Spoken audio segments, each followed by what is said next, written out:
네, 금요특집 시간입니다. 오늘은 조금 이르게 이분을 만나보도록 하겠습니다. 매일경제신문 박봉건 논설위원님과 함께합니다. 어서 오세요. 네, 안녕하세요. 네, 안녕하십니까. 저희가 살짝 순서가 좀 바뀌어서 네. 오늘 일찍 뵙게 되었는데요. 이번 주 주제 키워드는 우리가 계속 말하고 말했던 그 이벤트가 확실시 되면서 또 말을 안 해볼 수가 없을 것 같습니다. 금리 때문에 증시가 움직였잖아요. 한 줄 키워드로 뽑아보자면 어떤 걸 할 수 있을까요? 변동성이 심한 롤러코스터 장세였죠. 네. 네. 어떤 뉴욕 증시가 그 전날 폭등을 했다가 어제는 폭락을 했고 어떤 천당과 지옥으로 오가는 그런 롤러코스터 장세였는데 이게 참 재밌는 게 파월 의장이 그리고 FOMC 미팅을 통해서 0.5%포인트 빅스텝을 밟았어요. 시장이 다 예상했던 거고 기대했던 거지만은 그래서 어떻게 보면은 뉴스가 노출된 상태에서 그날 당시 금리를 올렸을 때는 상당히 긍정적 전망이 나왔는데 하루가 지나서는 전혀 반대, 상반된 해석이 나왔단 말이에요. 그 시장에서 똑같은 이슈를 놓고서 정반대 해석을 내놓은 거죠.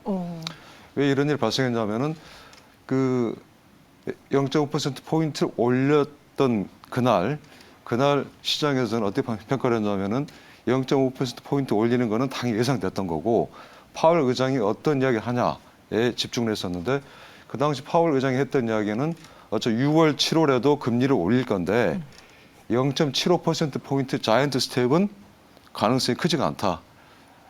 생각하고 있지 않다라는 식으로 이야기를 했기 때문에 시장에서는 그러면은 금리가 오는 속도와 강도가 시장이 예상했던 것을 뛰어넘지는 않는구나라고 조금 안도를 했다고 할까요? 그래서 안도 랠리가 펼쳐졌던 거고 거기에다 플러스가 뭐가 있었냐면은 경기 침체, 그 경기 경착륙에 대한 그런 우려도 파월 의장이 큰 걱정할 필요 없다는 식으로 시장을 안심을 시켰거든요. 그래서 시장에서는 이미 노출된 악재는 더 이상 악재가 아니듯이 0.5%포인트 기다렸던 금리 인상이 이루어졌기 때문에 이 정도 안도하고 넘어갈 수 있겠다라고 해서 어떻게 보면 좀 오버슈팅을 했죠.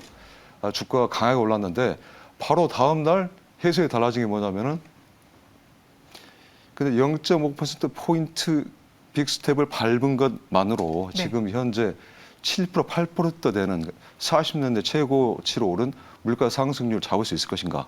여기에 대한 의문이 생기면서 현실적인 고민을 하게 되는 거죠. 그래서 당장 0.5%포인트 올린 거 이외에 어차피 FOMC 미팅이 앞으로도 6월, 7월, 9월, 11월, 12월 5번이 남아 있습니다. 그중에 6월, 7월 빅스텝 밟는 거는 거의 확실시 되거든요. 그러면은 지난 3월 달에 0.25%포인트 올렸죠. 그리고 그 4일 날 이달 들어서 0.5%포인트 올렸기 때문에 0.75%포인트를 올렸는데 6월, 7월 연속 빅스텝을 밟으면 어떻게 됩니까?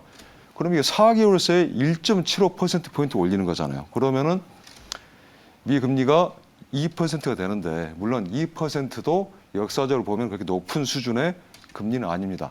하지만 4개월 사이에 1.75%포인트가 급등한다는 거는 이건 가계, 일반 소비자랄지 기업에 상당한 부담이 될 수밖에 없죠. 기본적으로. 그렇죠. 가처분 소득이 줄고 설비 투자도 줄어들 수밖에 없는 그런 악재가 될 수밖에 없는 거고 그리고 이걸 끝나는 게 아니라 그 이후에도 9월, 11월, 12월도 남아있단 말이에요. 그러면 9월, 11월, 12월에도 빅스텝은 아니더라도 베이비 스텝 0.2%, 25%포인트 올려도 연말에 그러면은 미 연준의 미국의 기준금리가 얼마가 되느냐. 다 계산을 보면 2.75%포인트가 나오잖아요. 그렇죠. 2.75%죠. 근데 만약 9월, 11월, 12월에 한 번에 빅스텝을 밟는다. 그러면은 이 연말의 금리가 기준금리가 3%가 되는 거예요. 솔직히 상상할 수 없었던 일이 발생을 하게 되는 거죠. 그래서 이렇게 급하게 금리를 올리다 보면은 경기 찬물을 끼얹게 되고 그럼 경기 경착륙하는 거 아니야? 라는 불안감이 다시 생기면서 거기가 하루 만에 데드캣 바운스죠. 죽은 고양이도 툭 던지면은 훌쩍 뛰는 것 같지만 어차피 죽은 고양이기 때문에 다시 가라앉겠죠. 그래서 하루 정도 하락장세 속에서 하루 반등하고 끝나는 그런 시장이 연출이 됐던 겁니다. 네, 그러니까 이 물가를 올리는 것에 대해서 해석이 좀 분분하면서 처음에는 안도감에 뉴욕 증시가 급등했다가 아니야. 그럼 이렇게 되면 나중에 도대체 얼마나 올리려는 거야? 아니 올린다 해도 물가를 못 잡아? 그러면서 주가가 급락으로 증시 자체가 급락을 보였는데 그럼 여기서 우리가 알아야 될 게 도대체 파월 의장은 어떤 스탠스를 취하고 있는 건지 사실 비둘기파적이었던 그가 좀 매파적인 발언을 많이 하면서 시장에 충격을 가져다 줬잖아요. 이번에 그 발언은 뭐 0.75% 자이언트 스텝 안 할 것이다. 이런 발언을 봤을 때 아직까지 비둘기파인가요? 이것도 잘못된 판단일까요? 그래서 파월 의장의 그 발언을 어떻게 시장에서 좋게 해석하려고 하다 보니까 왜냐하면 네. 시장이 또 피곤했거든요. 피곤했기 때문에 좀 오르고 싶은 반등의 계기를 만들고 싶은데 그래서 시장이 파월 의장의 발언을 조금 과도 해석했던 면이 없지 않아 있는 것 같고 파월 의장이 했던 이야기 어떻게 보면은 전번 IMF 연례총회 때 했던 이야기와 크게 다르지 않습니다. 일단 0.75%포인트는 너무 과도한 거고 빅스텝 밟아 나가겠다고 이야기를 했기 때문에 그래서 어떻게 보면은 지금 파월 의장이 FOMC 미팅에서 했던 이야기는 크게 달라진 이야기가 아니에요. 원래 해왔던 이야기인데 시장이 좀 더 긍정적으로 해석하기 위해서 노력하는 바람에 좀 과도 해석했던 거고 기본적으로 긴축, 통화 긴축이라는 덜 매파적으로 말을 했지만은 매파가 아닌 건 아니다. 그래서 통화 긴축 계속해서 이어질 수밖에 없는 그런 상황이 될 것 같습니다. 근데 이게 우리 또 경제에도 뭐 어차피 우리가 뭐 따라갈 수밖에 없잖아요. 뭐 한미 그렇죠. 금리차도 있기 때문에 근데 우리의 고민은 뭐냐면은 그 미국의 금리 인상 그 속도를 우리가 똑같이 따라갈 수 있느냐라고 우리가 질문을 제기하면은 상당히 딜레마에 빠질 수밖에 없는 게 우리나라 가계부채가 지금 1,900조 육박하지 않습니까? 그럼 이게 이 70% 정도가 변동 금리거든요. 그러면 시장 이자율에 따라서 내가 내는 이자, 대출 이자가 바뀌기 때문에 70% 보면은 1,900조에서 70%면 1,330조 원이잖아요. 그러면은 금리가 1%포인트 올라도 어떻게 됩니까? 13조 3천억 원을 우리 가게가 더 부담을 해야 되는 거예요. 만약 이게 2%포인트 올랐다. 그러면 26조, 27조를 대출 이자 갚는데 추가로 써야 되기 때문에 그만큼 가처분 소득이 줄을 수밖에 없죠. 그러면 심각한 가계에 영향을 줄 수밖에 없고 이게 단순하게 증시에 관련된 게 아니라 이 가계의 대출 이자 부담이 커지면 커질수록 일단 대출 상환하는 부담이 커지면은 이 대출이 부실이 될 수 있잖아요. 그렇죠. 상환하지 못하면은 그럼 금융기관도 역시 부실 채권이 쌓이다 보면은 그 빌려줄 수 있는 대출률이 줄어들 수밖에 없고 그럼 자금이 필요한 기업들은 제때 낮은 금리에 또 돈을 빌릴 수가 없고 그러면은 전체적인 이 경제 생태계 자체가 망가질 수밖에 없기 때문에 상당히 심각한 문제라고 볼 수밖에 없고요. 근데 그렇다고 해서 우리가 그러면은 미국을 따라가지 않고 우리는 성장도 중요하니까 금리 인상을 천천히 하겠다. 그러고 싶겠죠. 하지만 그게 불가능한 게 뭐냐면은 이미 지금 한미 그 기준금리 그 금리차 자체가 지금 줄어들고 있잖아요. 지금 미국이 이제 0.5%포인트 올려서 1%고 우리 같은 경우는 지금 얼마입니까? 1.5%잖아요. 그러면은 0.5%포인트 차이인데 물론 우리도 이달에 26일 날 금리를 0.25%포인트 올리겠죠. 네. 그래봤자 0.75%포인트예요. 그럼 만약에 다음 달에 미국이 0.5%포인트 빅스텝을 밟으면은 0.25%포인트 차이밖에 벌어지지 않고 7월이 되면은 한미 기준금리가 똑같아질 수밖에 없는 지금 그런 흐름이거든요. 그러면 우리가 이렇게 이런 식으로 그 방치할 수는 없는 게 차분 유출이 발생하잖아요, 기본적으로. 그렇죠. 네. 그래서 그런 부분 상당히 좀 고민스러울 겁니다.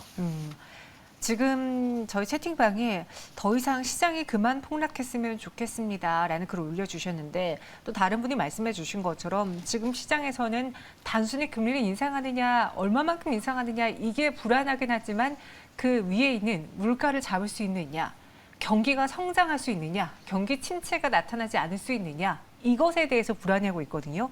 시장이 이렇게 불안해하고 있을 때 향후 어떻게 대응 전략을 세워야 되는지 말씀해 주신 것처럼 논섭 위원님 말씀처럼 금리를 올리게 되면 소상공인 분들도 최근에 돈을 많이 대출 받으셨을 텐데 갚는데 어려움을 느낄 테고 기업들도 그럼 투자에 있어서 힘드니까 최근에 뭐 대기업들이 다 모집해서 다시 연간 계획을 짜고 있다고 들었어요. 네, 그렇죠. 그럼 여기다가 또 개인 투자자분들은 뭐 개인분들은 집 산다, 뭐 전세다 이렇게 대출하다 보면은 빚이 장난 아닐 텐데 이거 어떻게 됩니까? 금리 인상에 따른 그 가계 충격과 고통은 솔직히 상당히 큽니다. 왜냐하면 실질적으로 우리가 부담해야 되는 대출 이자이기 때문에 근데 한 가지 지금 장을 너무 또 비관적으로 볼 필요가 없는 게 뭐냐면은 네. 좀 희망적으로 제가 말씀드리고 싶은데 기본적으로 금리를 올리는 거는 인플레이션을 잡기 위해서 올리는 거잖아요. 물가 관리 목표가 있기 때문에 물가 관리 목표 안에다가 그 물가를 잡아놓기 위해서 쓰는 가장 강력한 처방전이 금리 인상이에요. 근데 이 금리 인상 어차피 통화기축 가긴 가겠지만은 우리 한 가지 조금 희망의 빛을 볼 수 있는 게 지금 물가가 7%, 8% 미국 같은 경우, 우리 같은 경우는 10년의 최고치인 4%까지 올랐는데 이게 어떻게 보면은 지금 정점을 찍고서 평평해지면서 이제 내려오는 시기에 있지 않느냐라고 생각할 수가 있거든요. 그러면은 다음 주 11일 날 미국의 4월 소비자 물가 지수가 발표가 되는데 만약 4월 물가 지수가 네.